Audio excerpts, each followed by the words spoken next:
So my topic for today are women better than guys, men, across the globe. Sorry guys. My thoughts, I want to share some of yours, and there's some facts on here as well. Okay, Tracy?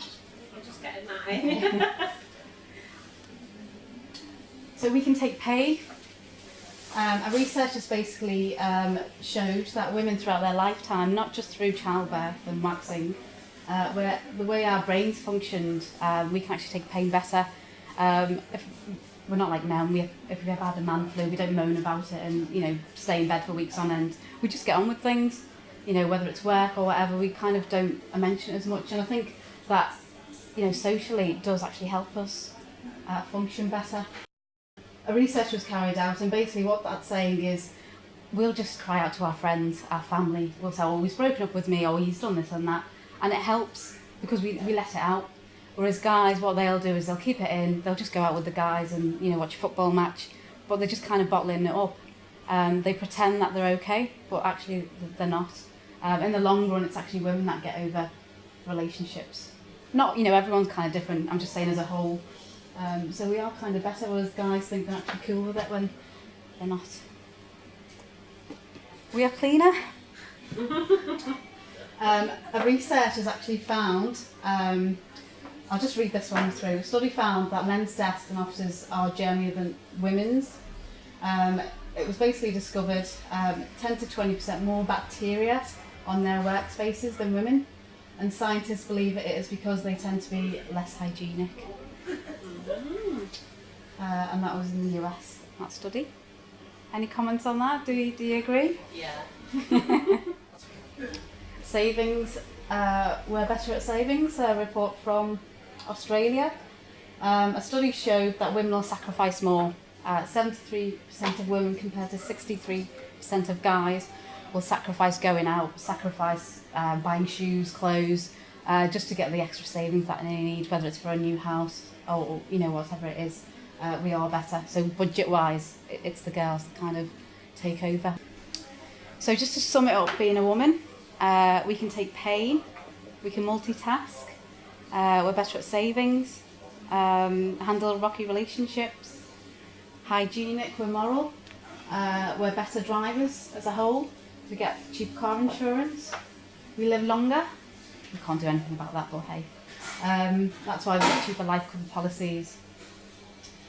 We have had great financial benefits of being a woman, meaning any kind of policy that we've taken out, normally on gender, is being in our favour, whether it's life cover, income protection, car insurance.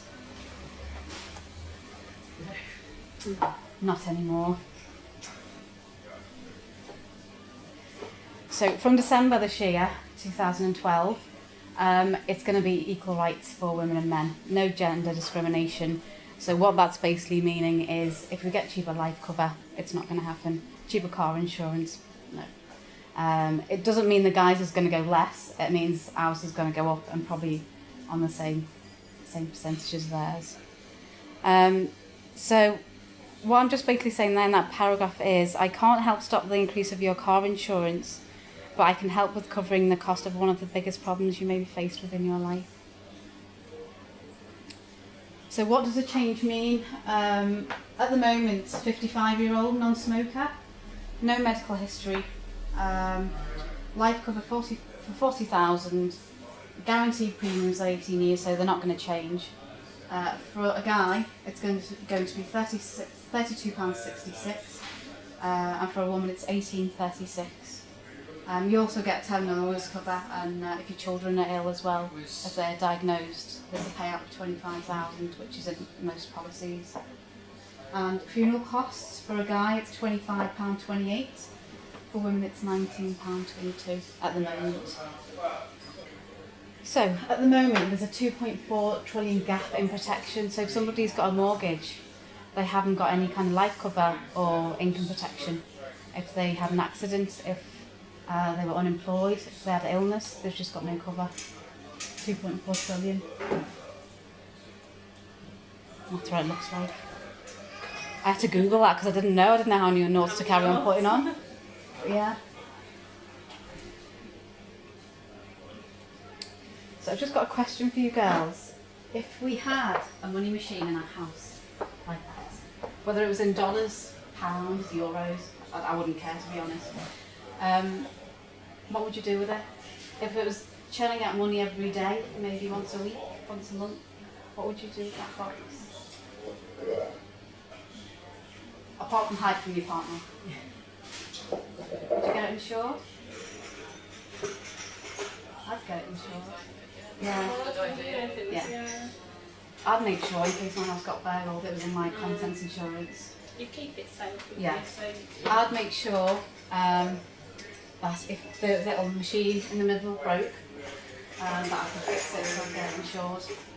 Make sure it had some kind of cover. That machine is your wages. So something simple as that box, you'd think, well, yeah, that's churning out money every month or every week. I'll insure that. But you think, well, why not my wages? You know, my regular income that I get. Why would you not insure that? Golden egg and the goose. Out of them two, who would you insure?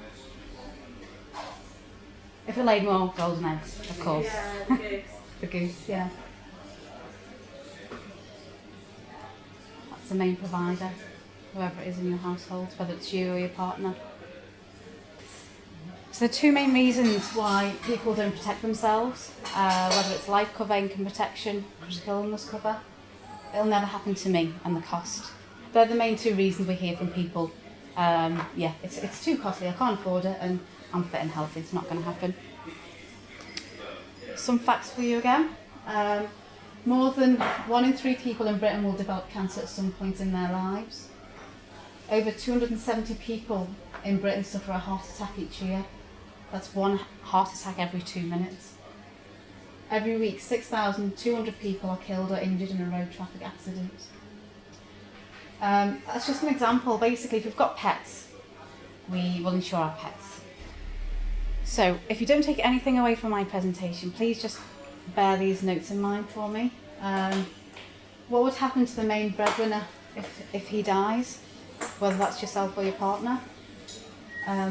What would happen if both of you weren't here, or one of you?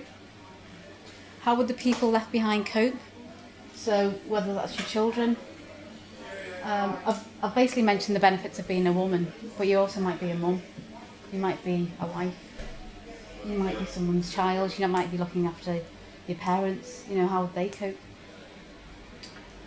I've just put this bit in because it's when I was born, and I thought, well, God, that's a good stat. It's actually cheaper now to insure yourself than it was in 1980.